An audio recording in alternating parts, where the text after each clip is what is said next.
Tulia kwanza mtu mzima kisheti wewe. Nikushukia chini. Wewe maji ya uso tu hayo eti ndio nimekufungulisha.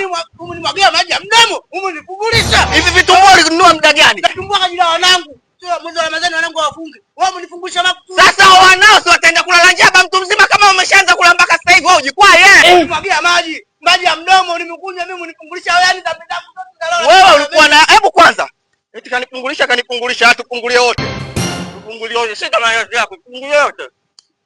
Kanifungulisha mimi mwenyewe ushanifungulisha. Kama nyinyi mnao vile vile. Mwezi wa Ramadhani unakula vitumbua. Kama nyinyi kwa nini unakula maandazi? Bwana nitakumwagia tena maji mengi. Subiri hapo nikakuongezee maji. Ningabaki nikuonyeshe mpenzi mzima.